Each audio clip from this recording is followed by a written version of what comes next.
Oh, how rough do I look? Go on, be honest, tell me, give it me straight. I feel like complete and utter shit, to be honest, but man, what a weekend that was. This is the Premier League roundup from week 10, and what can only be described as, what, crazy, VAR packed, record breaking. Wow, we got a lot to get over. Let's get into this before I just fall asleep. Let's do it.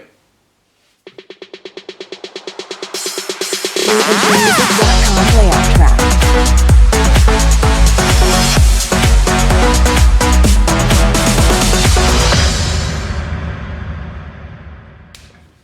Okay, we are in. This is it. Premier League roundup. No Saeed with me again tonight, United Central. I'm sure you had enough of us yesterday after the Norwich game, but Saeed is working late tonight, so we obviously have previews and stuff to get through before the Chelsea game at weekend. So, as always, committed as I am, let's get through this Premier League roundup so we can get into what is coming this week again, which is all non-stop. Let's be honest, it is jam-packed this week. But, Premier League roundup, where do we start? Well, let's start with the Reds. Let's break it down because I did say my piece yesterday. You all got it yesterday, but I've watched the game back now. It's a day later. I've had a chance to take everything in, and to be honest, after watching it back again, I've not changed my mind on any of the player performances or any ratings that I give any of the players. What I wanted and predicted at the start of the game and what I felt like after the game, and obviously you heard everyone else's reactions as well after that game. I think it was more on the line of relief for most United fans that we actually got the win, but not only getting the win, we actually played with some confidence, we played with some style, some speed, and we created. That was the biggest thing of all. And no, I'm not getting carried away, it is Norwich, but United did what United have to do to teams like Norwich who are down there. We don't give them any encouragement, although we tried with the penalties. I mean, God, how many times are we going to get a chance with a penalty and completely blow it? Luckily for us, they made up for it, and we had plenty of players on the pitch playing well yesterday, and it totally took away what could have been a disaster. Missing 2 penalties in one half. Never mind one game, one half. We should have been going in 5-0 up, but for Tim Krul at half time, and probably finished the game 7 or 8-0. But for Tim Krul again in the second half, who was Norwich's standout player, which says it all for me. And when was the last time we actually said that an opposing goalkeeper has had an absolute worldie? That has been a long time in coming, and yesterday Tim Krul was probably the man of the match, in all honesty, between both teams. There were some standout performances for United yesterday, some really good performances. And like I said at the start, after watching it back, I'd not changed my mind. I do think that the players I said shone more are the ones that, after watching it again, are the ones that were the better players for us and the ones that actually won us that game. Although altogether collectively I thought it was a good team performance. I thought solid at the back. Bazaka, Maguire and Lindelof all played that part, especially around Bazaka. When Norwich brought Hernandez on, you could hear the crowd, the Norwich crowd lift. You thought, you know what, this is a player that they've been missing for weeks, and you can tell in the way they play. But when he came on, he had something extra. If he can stay fit, then Norwich may have a fighting chance. But the big mistake that the manager made was not putting him on Norwich's right hand side to come up against Ashley Young, because he put him on the left, and let's be honest, Aaron Wan-Bissaka absolutely demolished him. He ate him alive. There was no way through.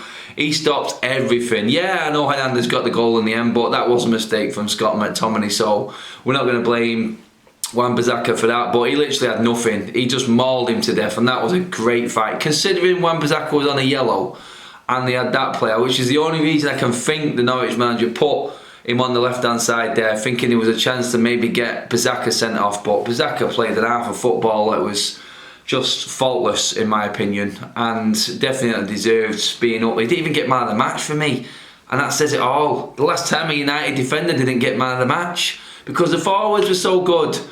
Man, I give my man of the match to Rashford simply because he's had a load of stick. He's got stick off me. He's got stick off a lot of United fans. He missed the penalty. I'm thinking, oh my days, what is going on?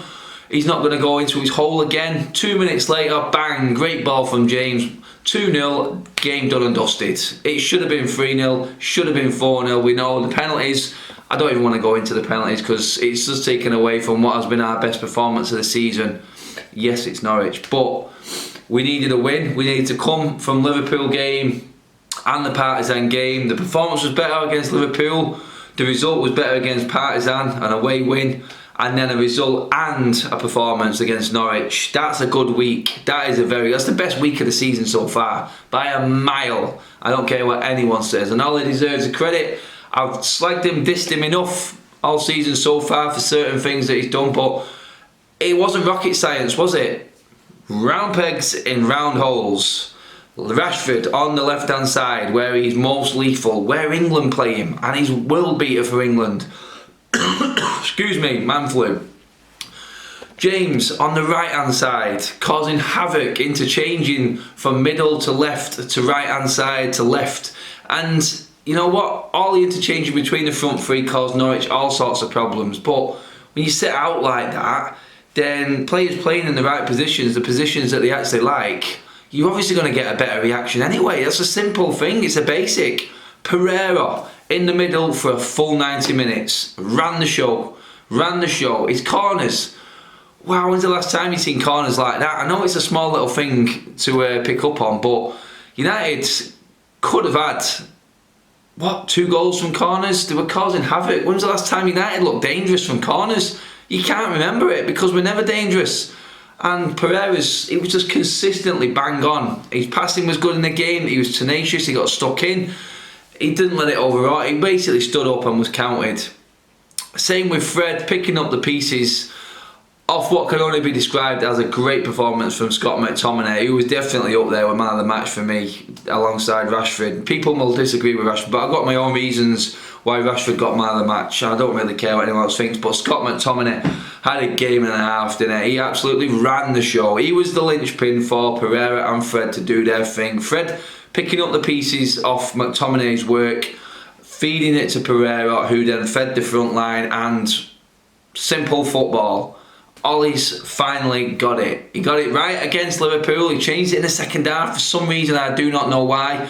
And that was what our downfall was in the second half.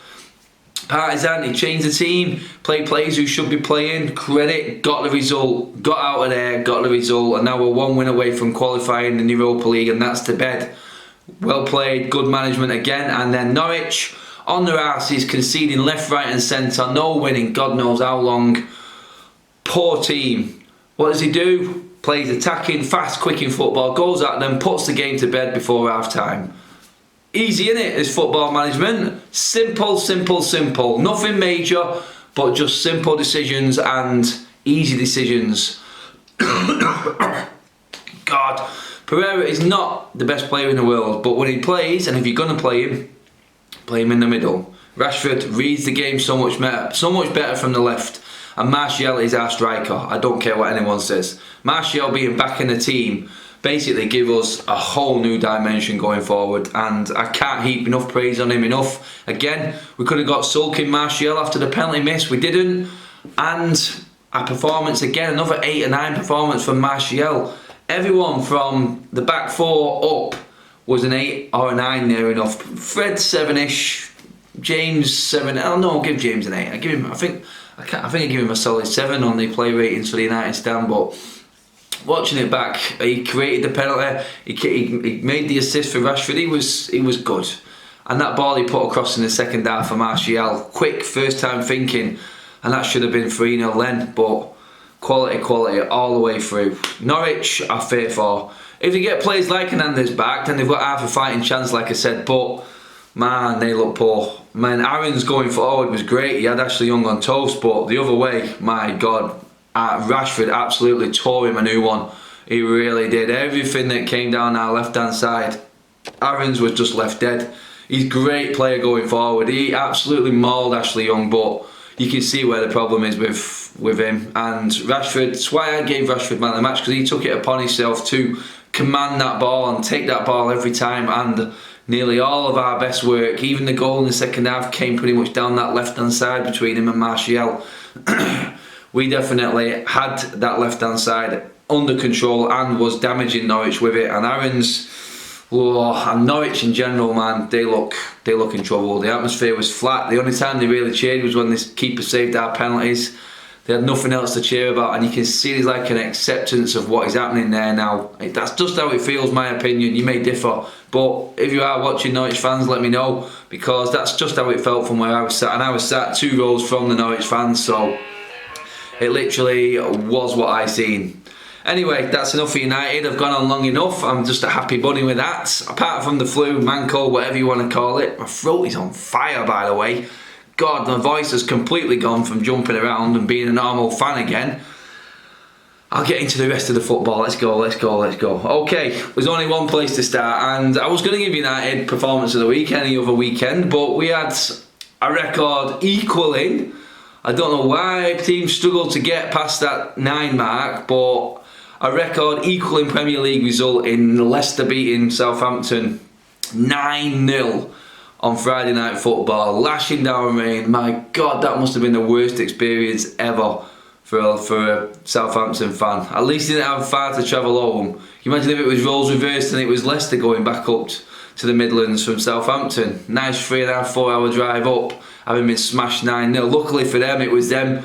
And Leicester look good, let's be honest. I said it every week, they're getting better every week. They've got Arsenal coming up in a couple of weeks before the next international break, and that will, I think, be their big test, because after this next international break, it's full-on football all the way through. So, Leicester, my God, they just look frightening. 2 hat-tricks, Perez is even slotted in nice there, Tielemans and Ndidi, Barnes, Maddison, Vardy, Chilwell. I mean, the list goes on. They've got quality players, and I think it was on Match of the Day. I think it was being broken down as the average age and the age of these players that I just mentioned then, and they're all 21, 24s.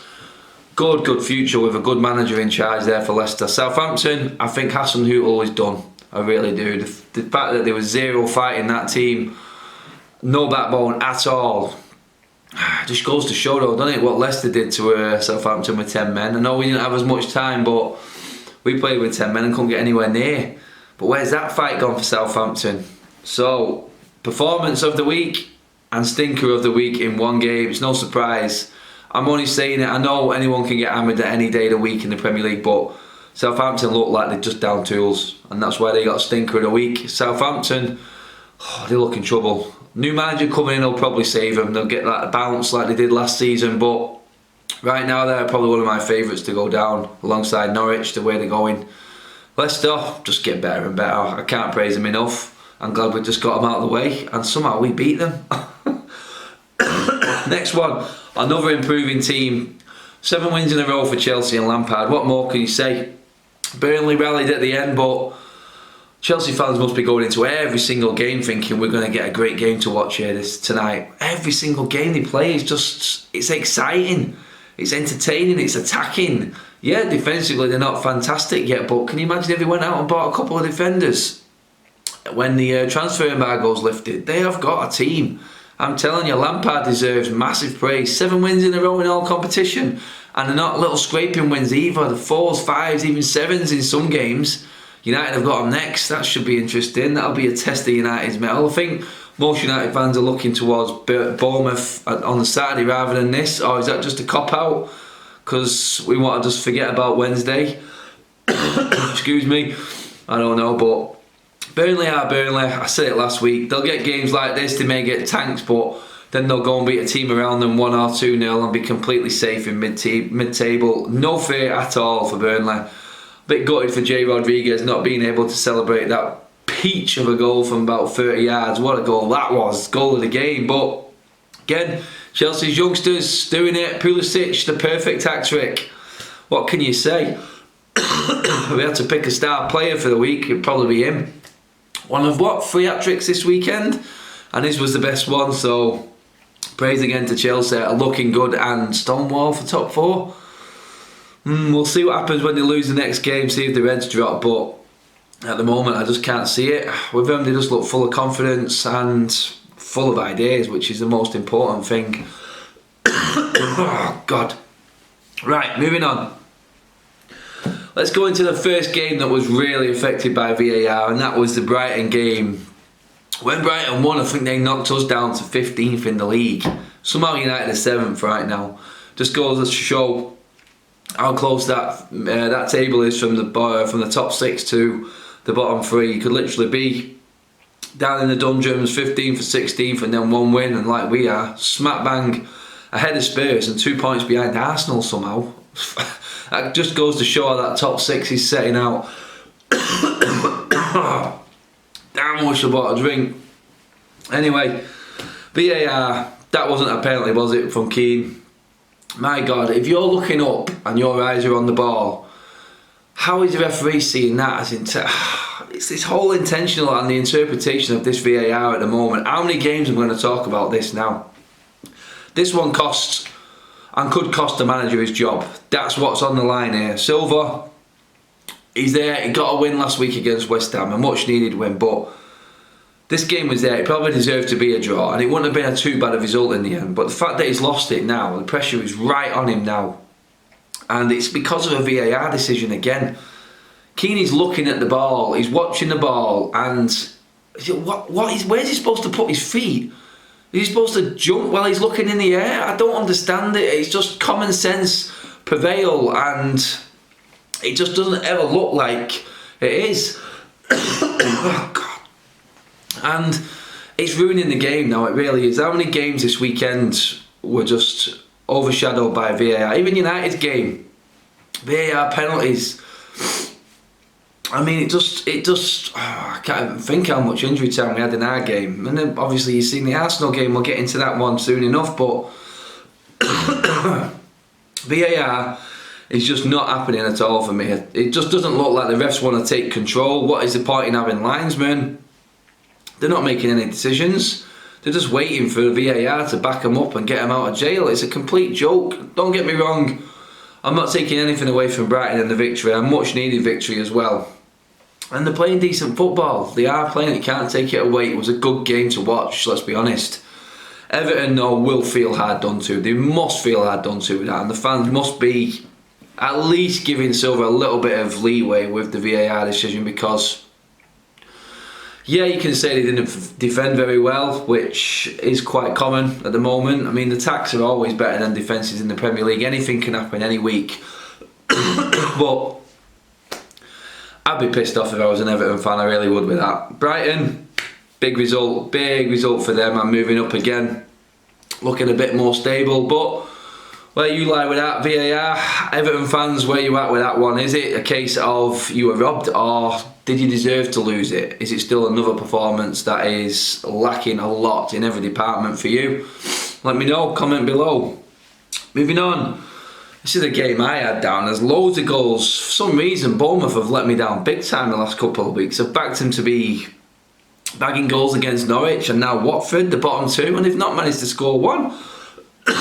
You could say it's good that they've not conceded any, but to not score against the bottom 2 teams, Bournemouth, the way they play, come on. I mean, we've got them next week. Watch them now go and bag another 3 next week just because United are in town. But the drab game of the weekend, my God. I mean, I just had that down as goals, mate. The way Watford are playing, the way Bournemouth go out to play. I know they drew the week before, like I said, but I had it as goals, and just complete letdown.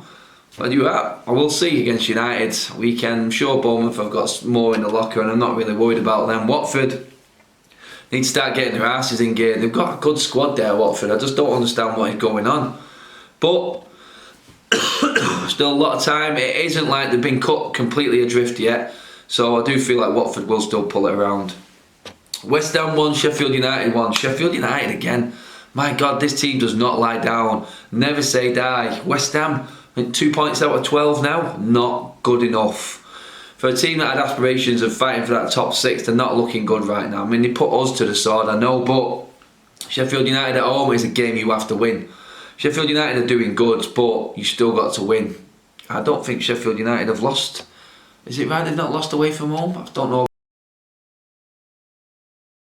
Again, deserve all the credit in the world, and massive. I'm pleased for them, to be honest. Another Northern team holding their own. It's always good to have more Northern teams in the Premier League. Makes them away days that have made me feel like this a lot easier, put it that way. But West Ham need a win big time now, I think. Sheffield United, you got to be happy, haven't you? You really have got to be happy as a Sheffield United fan still. Week after week, keep on doing it.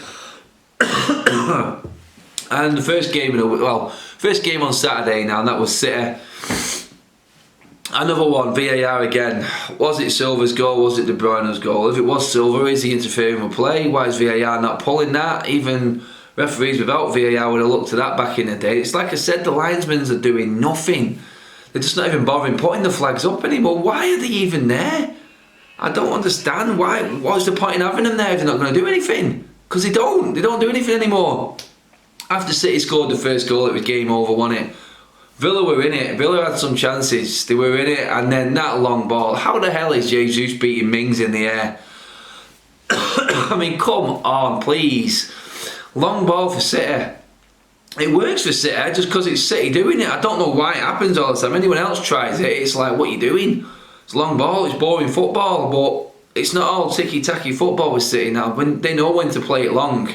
And with Edison and his distribution, I mean, it's a weapon, isn't it? It's a weapon. I can't understand how Jesus beat Mings in the air.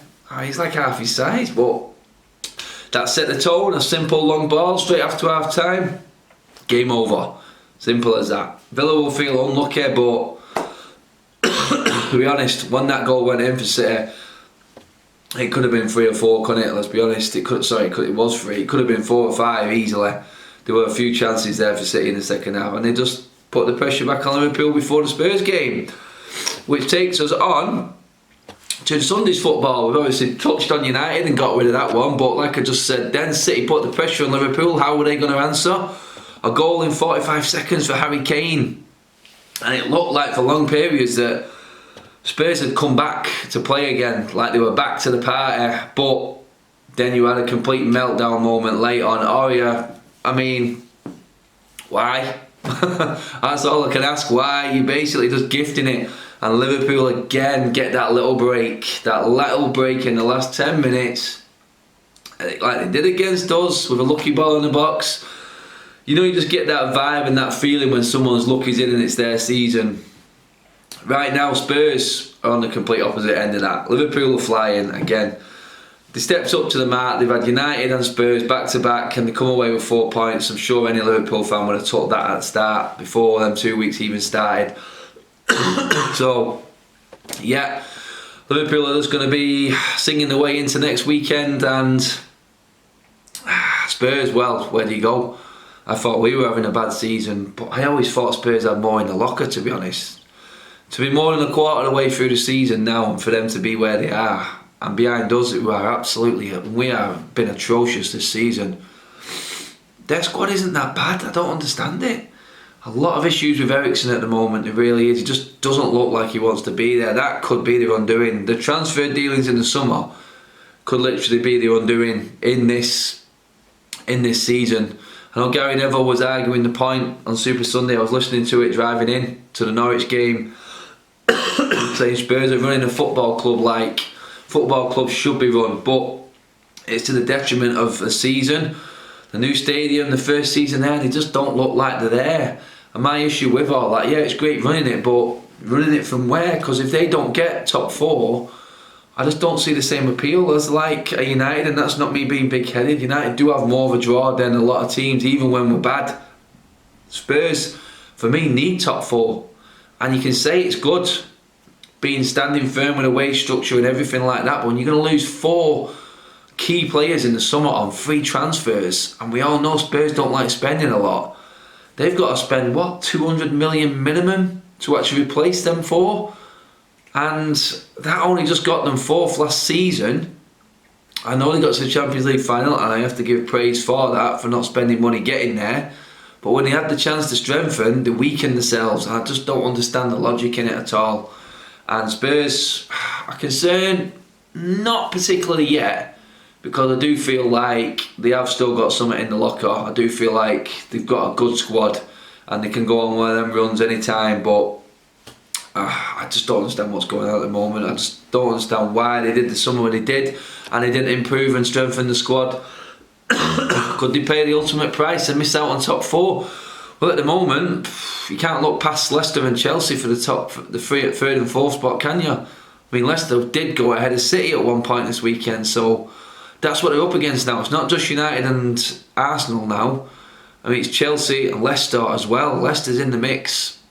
More teams to fight for this top four. Spurs, I think they might have been caught sleeping, I really do. But some people will disagree. Let me know. Comment below.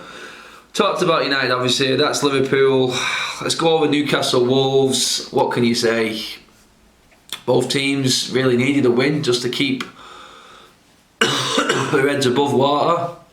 Wolves, I thought, would have been favourites for the game. I know they did get the equaliser, and although saying that, Wolves after the Europa League, they always do struggle, so you'd have thought as Steve Bruce would have been chomping at the bit for that game and just gone all out attack, but again, they don't seem to be able to score more than one goal, Newcastle. I remember saying that about United a lot this season, but if you're going to win games in the Premier League, you can't always do it 1-0. It just doesn't work. Yeah, they did it against Spurs and they did it against United, but you're just one shot and one deflection away from all the hard work in the game gone. You've got to get that second goal. It's like I always said with United, the second goal is important, and they just don't get it. Wolves are not quite there. Wolves need to get through December and get past the Europa League, and then I think they'll be okay. I'm not really worried about them. They have a good team, and without Europa League in the way, we've got that 2 or 3 month spell before we go into the knockouts. I think that's when they'll do their catching up, and I think they will recoup some points and get back in it then. Sorry about the cough, people. I know it's really annoying. Should have got a glass of water. Anyway, nearly done. Last game, and I think me and Saeed driving back from Norwich had great entertainment. I hooked up YouTube to the car driving home, and we just listened to Arsenal Fan TV for literally 2 hours. And my God, that was meltdown central, wasn't it, outside? I mean, that game had, I think it took all the headlines in the papers, it took everything, because everything happened in that game. My God, VAR meltdown. Players not having good performances. We've seen what happened with Xhaka. Emre is seriously under threat now. He really is. I mean, I'm not for booing players. I never ever have been. And it's very rare you'll hear United fans booing any player. But Xhaka's reaction to that is just unforgivable. And for him to walk out the stadium and not go home and not leave the same time as any of the other players as a club captain.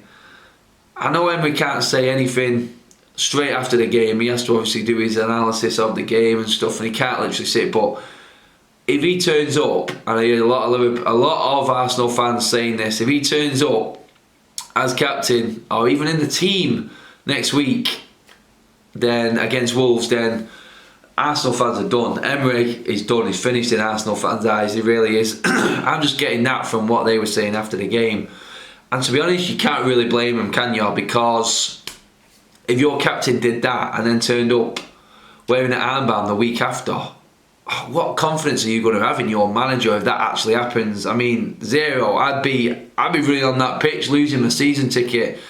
I really would. I'd be throwing it in his face if he puts him back as captain, because that would be suicidal for Emre. It really would. You've heard all the Arsenal ex-players, former players come out and say he needs to be stripped to the captaincy after that.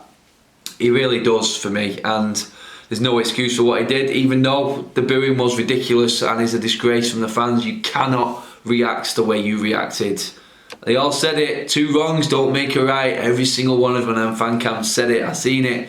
But it gave us some entertainment driving home from Norwich. But at the end of the day, Arsenal, how the hell are you only 2 points ahead of United right now? That says it all. Okay, people, that is it. My throat is about to split open. It is that hot and on fire right now. Oh God. This has probably been the hardest video I've ever had to do, getting myself up and ready for this one. But to be honest, the football this weekend saved me. It kept me going, because this had to have been the most entertaining weekend of football there has been all season. It just had everything this weekend, and luckily that was there, and the journey wasn't a wasted journey to Norwich, and we had something to cheer and bounce around about. But as always, people, it has been a bit mental, and I have really struggled to get back to everyone like I usually like to. I know I keep saying it, I'm trying to get back on track this week and hopefully get back to everybody. Anyone who's tried contacting me on any other social media also, I am still here, don't worry. I will get back to you, I promise. I'm missing you. I don't like it. I've not had a live show for ages, but I'm thinking there's going to be one for the Chelsea game anyway. So I'll keep you posted on that. And hopefully we can get Paul back as well and have a celebratory drink for his new daughter being born. So that's it for this week's Premier League Roundup, people. Let me know what you think. Do you agree with my performances and bad performances of the week, let's put it? Let me know. Comment below, obviously. Subscribe if you are watching for the first time, people. Like, share, and I will see you for the Chelsea game. Take it easy, peeps. Bye-bye.